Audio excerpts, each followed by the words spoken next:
bukannya kemarin nanya si Ciprong ya? Iya. Silakan duduk. Oke, jadi sebelumnya Mbak Nel dari mana nih? Tadi dari rumah sih Bu. Ini udah nyaman dulu duduknya, nyaman dulu. Oke, dari rumah ini lagi macet nggak? Tadi sih kayaknya enggak sih Bu, karena kan udah pada libur sekolah kan, jadi jalannya nggak terlalu macet. Hujan? Tapi Enggak. Cerah sih, cerah. ini akhir ini emang selalu lagi cerah kadang, tapi tiba-tiba hujan gitu. Oke, nah ini sebelumnya kenalin dulu, nama Ibu Pada Samina, bisa dipanggil Ibu Isti. Sekarang coba kenalin dulu nih Mbak, dengan Mbak siapa lengkapnya? Saya Angela Dominik, bisa dipanggil Laila. Oke, ini Mbak Nel ini di mana nih lagi? Sekolah atau apa nih? Sekarang saya baru kuliah sih Bu, baru semester 5. Kuliah semester 5, oke. Terus berarti ngekos atau gimana? Saya laju. PP berarti emang PP. akansi ya? Iya. Akansi. Oke, terus ini sehat? Sehat, alhamdulillah. Oke, kalau gitu ini lagi belakangan ini lagi sibuk apa ini? Belakangan ini masih bukan apa-apa sih Bu, cuman kuliah. Terus organisasi juga udah selesai, jadi cuma sibuk kuliah aja sih Bu. Sibuk kuliah aja. Wow, berarti emang lagi tugas ya Iya. semester 5, semester ganjil emang gini. Nah, oke, kalau gitu Ibu mau ucapkan terima kasih udah hadir dalam konferensi siang kali ini gitu. Lanjut aja, Ibu akan menjelaskan beberapa sedikit batasan. Jadi dalam konferensi kali ini Ibu akan jadi fasilitator Mbak Nela untuk menetapkan tujuan apa sih sebenarnya karena yang ingin Mbak Nela cari dalam konferensi kali ini itu.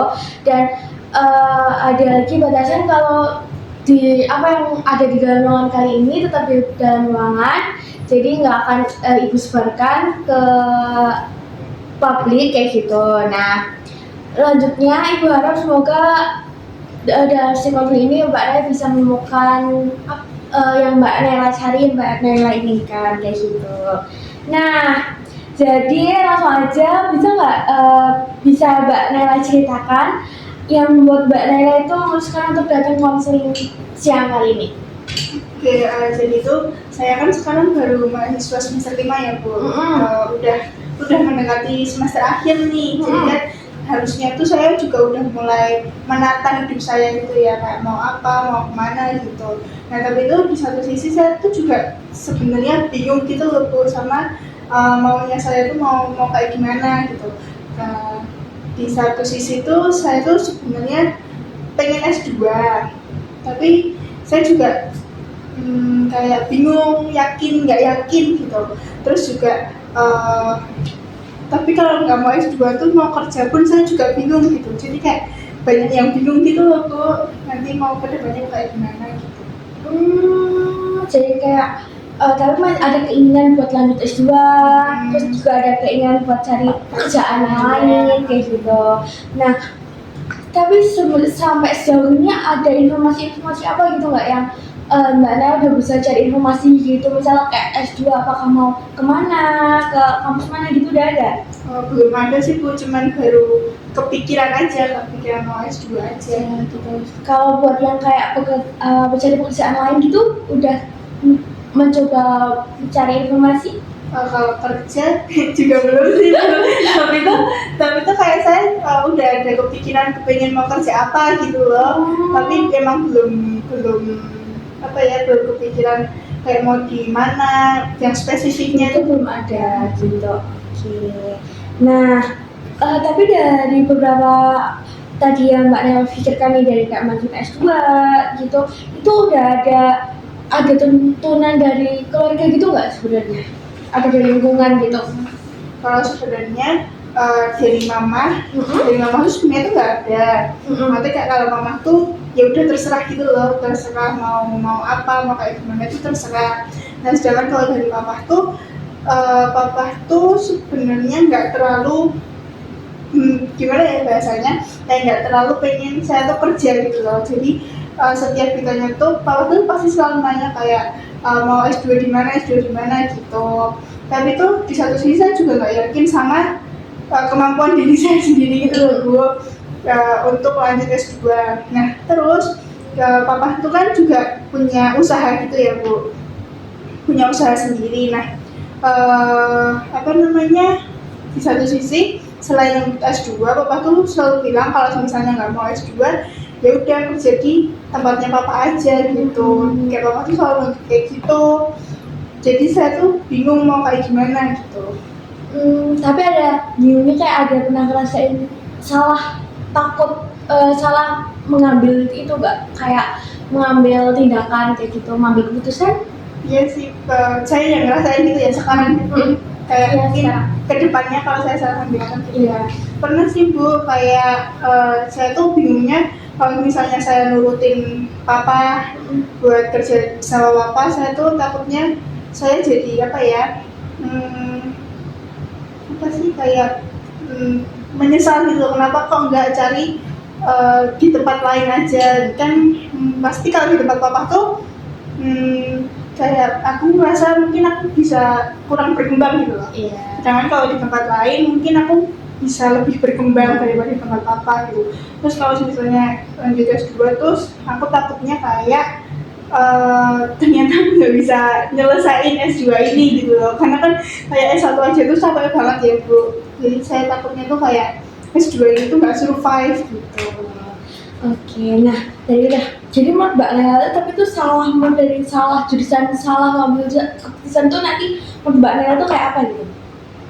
Kayak gimana Kayak, contohnya?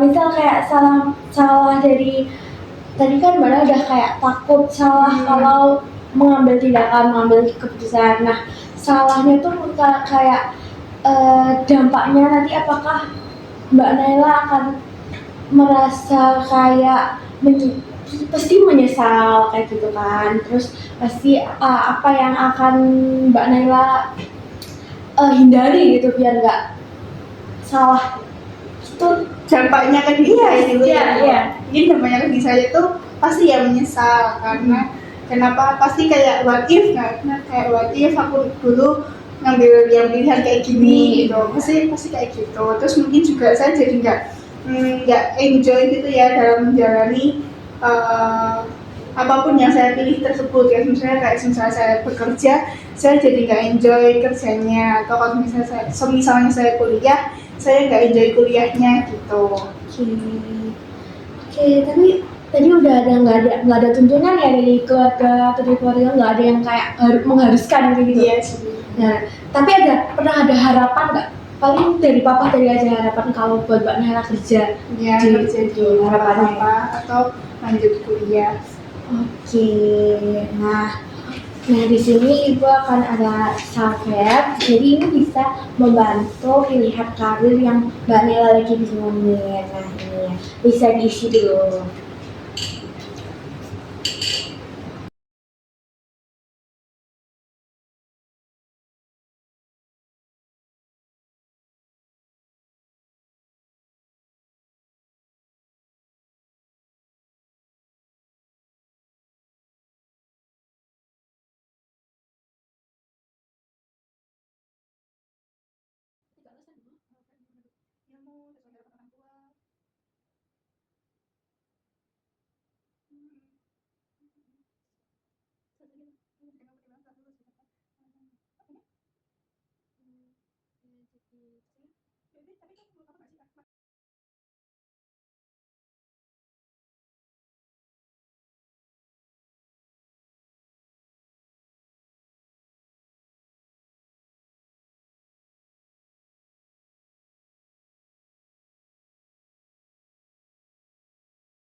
Wah, udah nih, udah selesai. Nah, bentar ya, Ibu baca dulu. Wah, nah boleh nih. Kenapa Ibu mau tanya nih? Kenapa dari ini Mbak Nela menaruh buat kerja di perusahaan Bapak tuh di pilihan 1? Karena menurut saya itu yang paling mungkin saya lakukan sih Bu, apalagi setelah lulus kuliah gitu ya, karena yang paling menjanjikan gitu loh. Yang pasti ya Hmm. gitu. Pasti Nepotisme. wah, terus alasannya nih sesuai harapan waktu ya, bener-bener ya tadi papanya juga mengharapkan banyak kerja aja lah gitu. Oke, terus dan kedua nih ada HRD. Wow, jadi sesuai dengan jadi ini Mbak Nel muncul rasa minat ingin jadi HRD ini sejak kapan ini? Sebenarnya sejak masuk kuliah sih Bu, tapi kan awalnya saya pengen kuliah di psikolog ya. Iya. Dan emang kayak saya emang udah kepikiran pengen jadi HRD, tapi ternyata masuknya di BK, tapi masih tetap pengen gitu loh Bu jadi HRD gitu. Terus ini berarti HRD ini cita-cita udah dari waktu sekolah, Iya. zaman sekolah ya. Kenapa minat di HRD ini? Karena Apa apa yang ya? menarik gitu di HRD? Iya, karena menarik, menurut saya menarik gitu loh, dan sesuai sama minat saya gitu. Gitu. Terusnya dosen suka mengajar. Oh jadi Mbak Ella suka mengajari kayak teman-temannya gitu ya? Iya. Gitu. Suka berinteraksi dengan orang lain, suka belajar, pasti mencoba banyak hal baru, Iya, bereksperimen iya. gitu. Pas banget sih jadi dosen. Wow, oke nih. Nah, terus ibu akan jadi dari proses tadi karena tuh soalnya nah terus habis itu apa sih habis itu Harusnya tahap itu masih tahap tujuan nggak sih Iya, tujuan nah oke. Nah habis ini jadi dari proses tadi apa sih yang Mbak Nela harapkan setelah konseling ini? Mungkin tujuan habis konseling ini ya Bu, mungkin saya berharapnya sih setelah sesi konseling ini tuh saya jadi lebih yakin sama pilihan karir yang akan saya ambil ke depannya nanti kayak gimana gitu, jadi biar nggak ada penyesalan di kemudian hari itu sih. Oke, baik. Nah itu udah tujuan harapan dari Mbak Naila ya gitu. Nah jadi kali ini kita membantu Mbak Naila mendapatkan kejelasan tentang pilihan karir yang paling sesuai dari manajemen sama Mbak Naila. Untuk itu kita akan menggunakan metode perbandingan yang akan membantu Mbak Naila melihat secara objektif kelebihan dan kekurangan dari setiap pilihan tadi. Nah, apakah Mbak Naila bersedia? Oke. Ini ada self-help-nya. Nah, ini dia. Nah, di sini ada tabel buat petunjuknya ini nanti beri nilai 1 sampai 5 dari setiap aspek. Nah, itu tuh kalau yang pilihan sangat tidak sesuai itu 1, sangat sesuai itu 5. Kan tadi udah diisi nih. Tadi kan udah ada pilihan 1.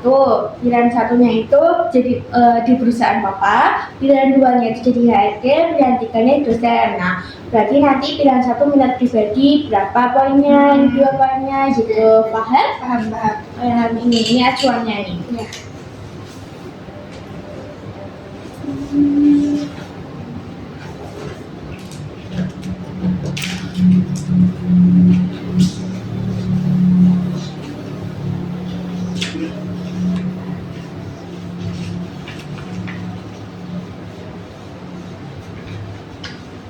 Maksudnya kesesuaian dengan nilai keluarga itu kayak gimana Bu?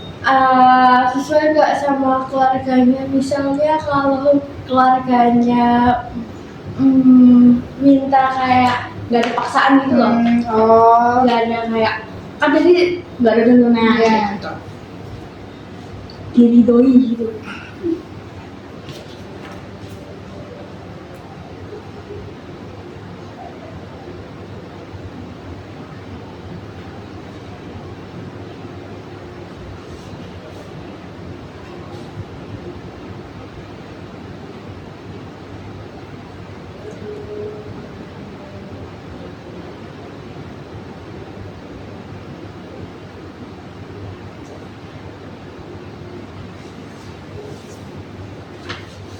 Udah Bu. Nah kalau udah nih ada satu lagi Ada kelebihan dan kekurangan.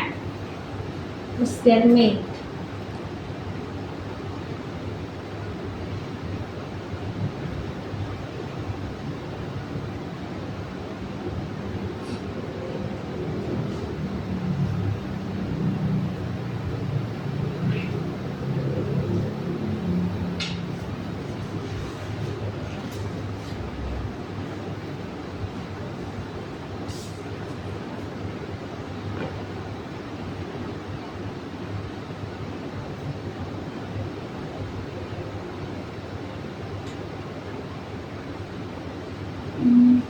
Ini tulisnya misalnya nggak tahu lulusannya EDW bisa jadi HRD atau enggak.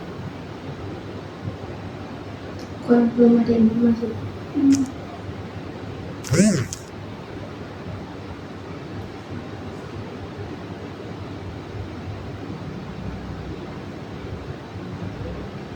Apa ya ini dosen? Kurang besar nih. Gajinya gitu Udah ketemu masuk sekarang. kan yang gede kan tunjangan. Kontraknya mungkin jam kerja nggak fleksibel.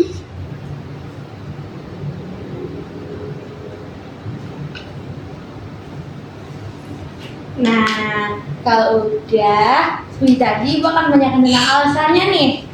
Nah, sambil kita hitung bareng-bareng. Jadi di sini dua kita hitung poinnya dulu. 19 ya Mbak Naila. Iya. Berapa Mbak Naila? 12, 15, 20. 12. 16, 21. Wah, oke, udah nih kita udah ada jumlahnya. Nah, di sini itu udah ada pro kontranya. Kenapa Mbak Naila minat? Berarti kurang minat dengan tadi ya pilihan 1. Iya. 2 itu berarti lumayan kurang minat sih. Iya.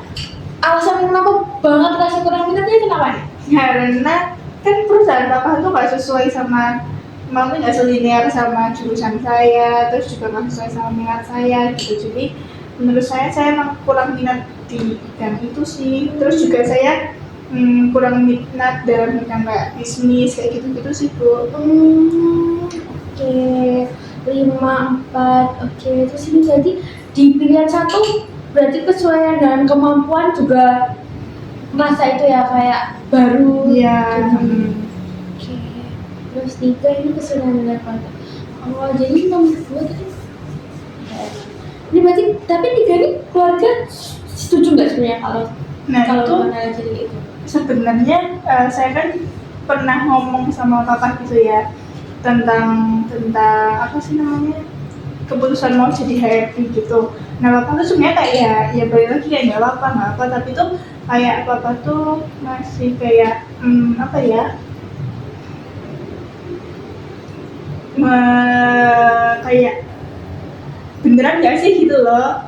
Apalagi melihat kan semisal kayak di Solo kan nggak banyak perusahaan-perusahaan gitu ya Bu, yang apalagi ada mungkin di setiap perusahaan ada HRD-nya sih, tapi kan kayak memang ada lowongannya kayak gitu-gitu loh Bu, gitu sih Bu. Oke, ya, oke. Ini juga udah ada pro kontranya. Udah terjamin. Oke, ini kurang info berarti Mbak Nela tentang yang bahkan yang jadi HRD ini ya. Jadi kayak masih bingung. Apalagi tadi nggak selihat kebanyakan HRD kan dari psikologi. Iya. Gitu. Oke, tidak ada juga. Oke. Nah, kalau ini kan kita udah terlihat tadi kayak mungkin ini bisa membantu Mbak Naila mengatasi kebingungan Mbak Naila tadi. Dari sini kita udah lihat dari aspek juga dari pro kontra kelebihan dan kekurangannya juga gitu. Berarti udah ada kesimpulan sementara nih. Nah, ini sudah Mbak Naila. Jadi kesimpulannya dari ini apa sih yang Mbak Naila dapatkan nih? Dari udah ada tabel pro kontra juga gitu. Jadi ini dosennya.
Oke, terima kasih Mbak Naila. Oke, udah bagus banget nih.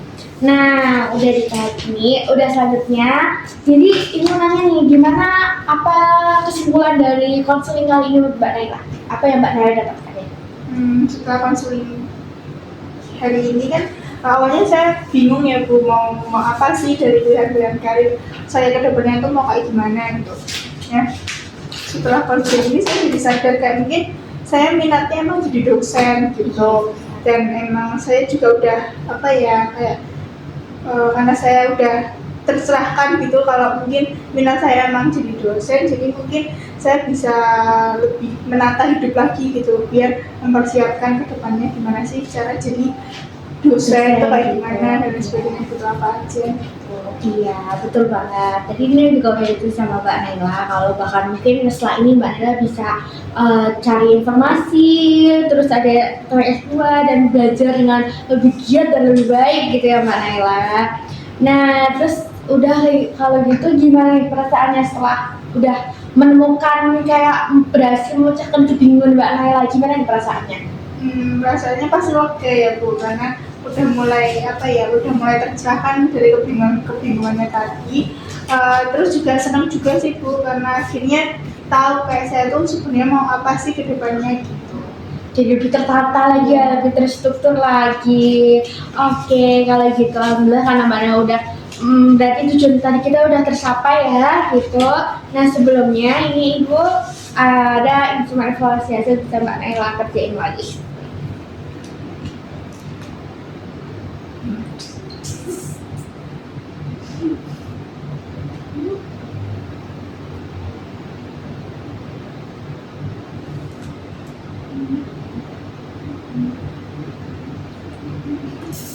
Oke, makasih ya Mbak Naila. Oke, gitu. Kalau gitu ini udah selesai. Alhamdulillah, terima kasih Mbak Naila udah berusaha Ibu untuk membantu Mbak Naila mencari jawaban kebingungan tadi. Oke, semoga apa yang Mbak Naila inginkan tercapai kayak gitu, dan semangat selalu Mbak Naila dan sehat selalu ya. Apabila kalau nanti ada yang masih Mbak Naila bingungkan lagi, bisa kontak di nomor WA Ibu lagi masih sama. Oke, makasih ya Mbak Naila. Iya, hati-hati di jalan ya Mbak Naila. Iya, hati-hati, terima kasih.